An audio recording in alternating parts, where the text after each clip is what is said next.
What's going on, YouTube? This is SG1 Sports, and we are here at the voice of college football. If you are an LSU fan, please help us out and subscribe to our LSU channel. If you're an SEC fan, subscribe to the SEC channel.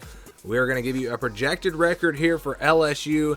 This is simply based off of how tough their schedule is and how good we think each team is going to be. Not a prediction, simply a projection based on these numbers that we are going to use. So these were the projections for 2021. Of course, LSU had a disappointing season at 6-6. A lot of that had to do with injuries. If this team had been healthy, I'd have to think that they would have been better than 6-6. The projection that we put out put LSU at 8-4, but I actually predicted this team to go 10-2. I had very high hopes for LSU. I thought they were a top 10 team, and it just didn't play out that way. Again, I think the injuries, they obviously had a lot to do with that. The FBI, not as high on this team, 7.2 and 4.8. That was actually closer than anything. And then the over-under was 8.5. So Vegas thought this team was an 8-4 or 9-3 type team.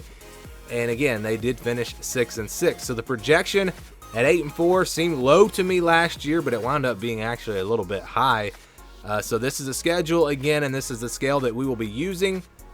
If it's a game that is less than 20%, we put it in red. Over 80%, we put in green.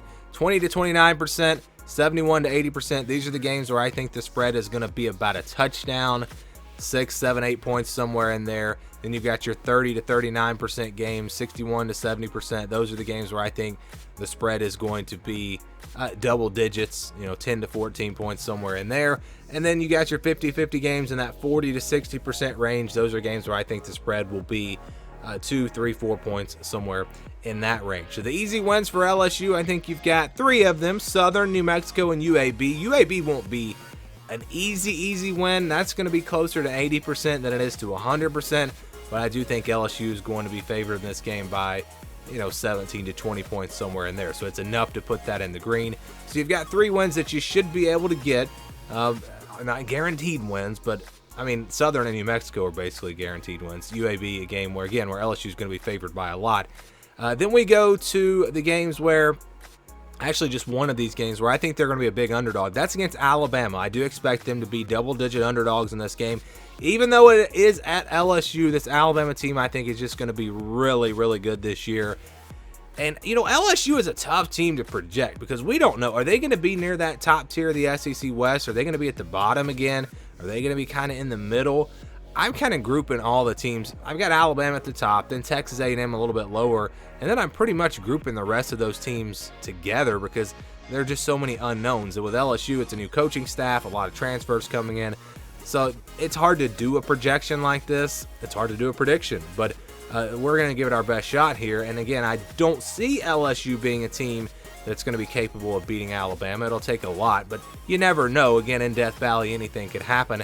And then games where I think they're going to be about a touchdown underdog, I've got Arkansas and Texas A&M. So Texas A&M, again, is on that next tier behind Alabama, a little bit ahead of LSU, but it's also on the road. And same thing with Arkansas. I think Arkansas and LSU are pretty even, but Arkansas is a top 15 preseason team. I haven't seen LSU in any top 25 rankings, or I haven't noticed them in the top 25. So Arkansas is being looked at as being a better team than LSU, plus the game is at home for Arkansas. If this game was at LSU, I think it would be a 50-50 game, but on the road, I think Arkansas will be about a touchdown favorite.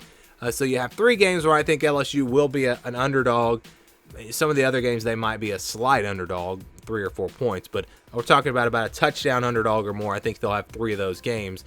And then everything else to me is in this 50-50 range. Florida State, a team that should be pretty good this year. It's the first game of the season. Again, a new coaching staff. What's LSU going to look like? It's in New Orleans, so it's not a home game, even though it's closer for LSU, but you would expect the crowd's probably going to be like 60-40 in favor of LSU. I don't think it's going to be like a home game.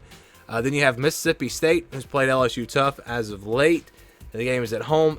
I would be okay if you wanted to put Florida State and Mississippi State in the purple and say that LSU will be about a touchdown favorite in those games. I would be okay with that, but I don't feel confident enough, so I'm going to leave those games in the white. But just so you know, if I did bump those games into the purple, it would not change the projection when you average everything out. Auburn on the road, I think LSU should be a better team than Auburn, but on the road, that makes that a 50-50 game. Tennessee is going to be a good one. That's basically a toss-up. Florida on the road will be a tough game. Ole Miss will be a tough game, but it's at home. So, again, you've got 6 games here for LSU. Those are the games that are going to make or break the season for the Tigers. They might knock off Arkansas or Texas A&M. I'm not saying they can't win one of those games. Let's say they win one of those, and then they lose to Alabama. So they have those 2 losses. So in these other 6 games, if you win 5 of the 6, you're 9-3. If you win all 6, you're 10-2. So how they play in those games is going to determine the season. And again, when you average all these numbers out, the projection for LSU, and again, we'll say that they split the yellow games, they lose to Alabama. The projection is going to say with these other 50-50 games that they split them. They're 50-50 games, obviously. And that is how it comes out. So 7-5 is the projection for LSU. Not a prediction, although I think that's probably pretty accurate. It's a tough schedule, a lot of close toss-up type games. And so 7-5, I think if LSU can do better than that, it's a good season. If it's 6-6 again for them, I think that's a bad season. But with our numbers here, a projected record for LSU in 2022 is 7-5. Do you agree? Do you disagree? What do you think about this LSU team? What would you project their record to be? Give me your thoughts down in the comments below.